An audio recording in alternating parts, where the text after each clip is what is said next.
Hello, this is Ron Paul with your weekly report for February 16th. Much has been made by the new administration of the idea of national service and voluntarism. While service to one's community is certainly admirable, it is not the federal government's place to encourage or promote voluntarism. Moreover, there are troubling signs that national service could transition from voluntary to mandatory or de facto mandatory, such as the requirement of service in order to be granted a diploma or something along those lines. Involuntary servitude was supposed to be abolished by the 13th Amendment, but things like selective service and the income tax make me wonder how serious we really are in defending just basic freedom. The income tax enslaves workers for nearly 4 months out of a year by garnishing what amounts to all their wages in that period of time. A military draft could demand your very life without your consent. This should be unthinkable in a free society. Proponents of reinstating the draft claim it is needed to protect liberty from enemies abroad. But what about the enemies of liberty right here at home?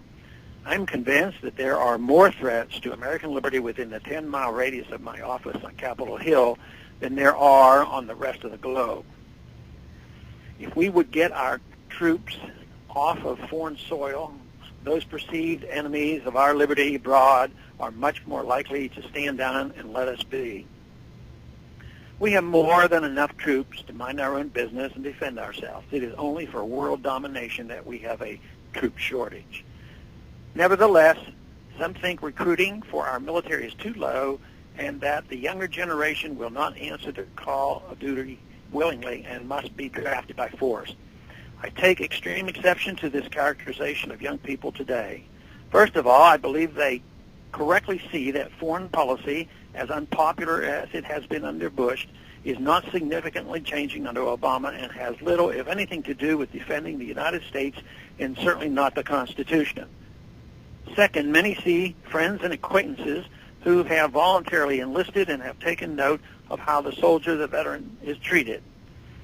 Perhaps, rather than blaming younger generations for being selfish, older generations should remember their promises to those who volunteered for military service and be mindful of how they are treated. Every homeless vet by the side of the road, every suicide, every report of substandard conditions in Veterans Hospital is a sign of how we let our military down. Perhaps we should look to those issues if we have problems with military recruitment rather than to trample freedom in the name of protecting it. If that is not enough reason, consider the most in the military are against a draft. There is a vast difference between serving alongside another volunteer and serving alongside a reluctant conscript. Americans need to be on the lookout for any propaganda trying to ease us back into the draft. Too often, a flawed foreign policy prompts the need for a draft. Abolishing the Selective Service is one thing we could do to counter those efforts. Thanks for calling this update. A new update is placed on this number, 888-322-1414, every Monday morning, the written text of which can be found on my website, www.house.gov/Paul, under the heading Texas Straight Talk. Thanks for calling.